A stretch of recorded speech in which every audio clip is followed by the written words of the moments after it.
Hello everyone, I'm Li Zhi from China Institute for Development Planning at Tsinghua University. Today I'm really glad to have this chance to chat with you about China's development planning. Both myself and my institute have been lucky enough to be involved in consulting on several of China's 5-year plans. So I have got some first-hand experience about this important economic administration instrument of the government. So today I'm happy to share with you what I know. You have probably heard the term 5-year plan in the news, especially since China's National People's Congress just approved the 15th 5-year plan recently. But what exactly is it? And what does China's roadmap for the next 5 years have to do with you and your country? Today I want to skip the complicated official documents and break it down simply. Firstly, China's 5-year plan isn't some kind of Soviet-style economic command or planned economy. It's a kind of dynamic grand strategic design. Every 5 years, we set new targets with timelines, roadmaps, toolkits, and project lists. You can think of it as a compass. It's a unique macroeconomic management tool that evolved from economic practice. It connects grand strategy with annual targets and specific policy through scientific planning methods. And to be honest, I think there are still a lot of academic value that hasn't been fully explored and researched yet. The development plan isn't cooked up by officials sitting in a room. It's built on a lot of input from managers, entrepreneurs, academics, and regular folks, using scientific methods such as statistics, projections, even AI. Then it goes through the National People's Congress for review and approval. China has a great tradition called open-door planning. For example, regarding this 15th 5-year plan, our President Xi Jinping specially stressed combining top-level design with public input. Just through online channels, we got over 3 million suggestions from ordinary people. After checking them carefully, more than 1,500 ideas were put into the plan and became the national policy. From deliverymen to university professors, everyone's voice gets heard and turns into national action. That's a kind of Chinese democracy in action. Because of this solid public foundation and scientific management, China has been able to run like a relay race, 5 years after 5 years, sticking to one blueprint all the way through. And we have created the remarkable achievements you see today.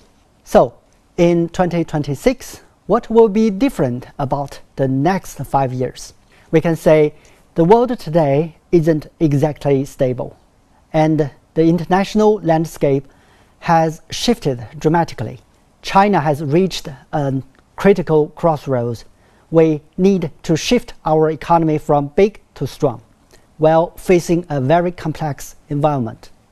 So if I had to summarize the 15th 5-year plan's biggest feature in one sentence, it should be: we are forging our own path through technology innovation and offering the world a development certainty amid the storm and headwind.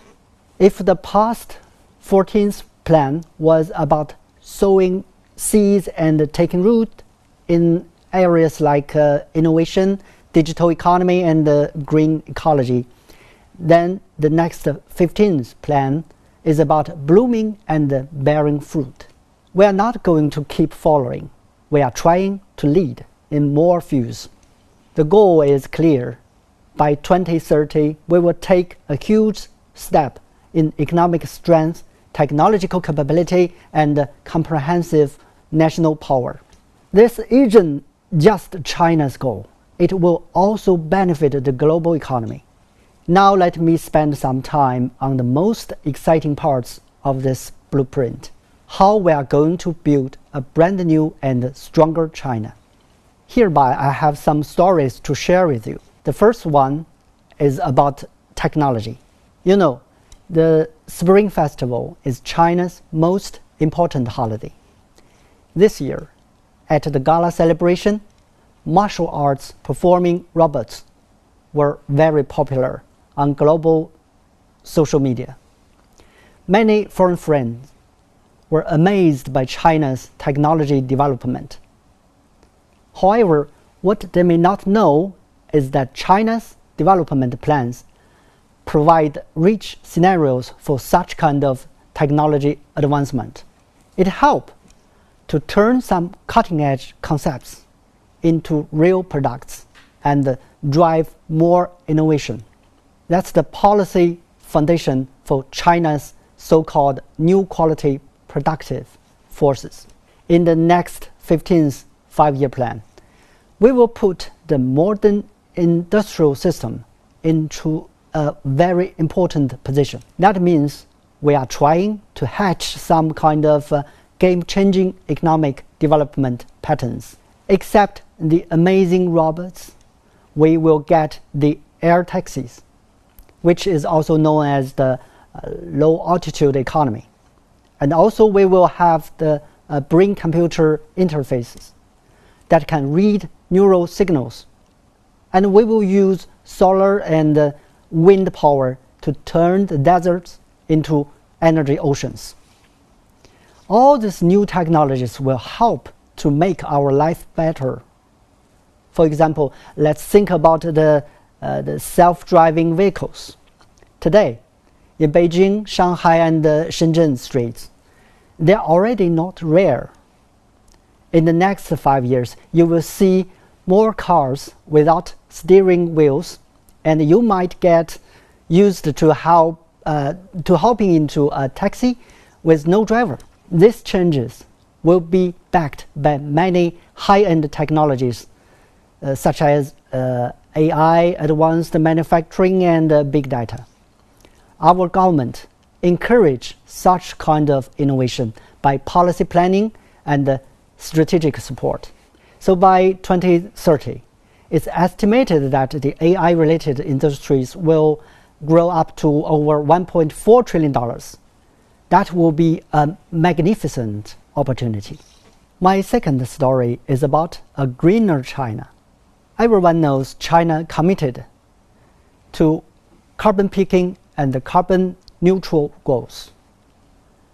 The next 5 years will be the critical 5 years to hit those targets. In the north part of China, we are building new energy bases on deserts and gobi, like solar cities. It will help turning dry land into a big and clean battery. At sea, rows of massive wind turbine generators will convert sea breeze into electricity for millions of households by 2030. 1 of every 4 kilowatt energy we use will come from wind, solar, or other clean energies. This isn't just for bluer skies and cleaner water in China. It's driving down green technology costs for the whole world. Remember that the solar panels were used to be very expensive, right? But why are they cheap now? Because Chinese manufacturing boosted efficiency, letting friends in all countries enjoy affordable clean energy. That's especially critical today with traditional fossil fuel supplies threatened by geopolitical chaos. My last story is about the visitors and the tourists. We have noticed lately that there are more and more foreigners coming to China since visa-free policies kicked in. Weekend trips to China have become the new trend for many young foreigners, especially those from our neighboring countries. I have a good friend from Indonesia who lived in Jakarta for ages. And now he is based in Guangzhou. He told me that the city is so modern and so convenient. Whatever you want to eat, whatever you want to play, you can easily find it. And also the city is super safe and clean. He's currently planning to settle down in China for good. So why are so many foreign friends choosing to live here? Because we are building a strong domestic consumer market. China has over 1.4 billion people, with more than 400 million in the middle income level. And that number keeps climbing. When life gets better, people naturally want to eat better, have more fun, and enjoy more convenience. That's why the 15th five-year plan put heavy emphasis on expanding domestic demand, unlocking China's consumption potential, while also creating a safer and more regulated consumer environment. China's market is like a giant magnet. It's attracting goods and services from all over the world, and naturally it will attract more and more consumers who want to come here, live here, and be part of here. Till now I have talked about China's planning, but you are probably wondering, China is getting stronger, but what's that got to do with me? Especially for friends in Asia and Africa, where are the opportunities?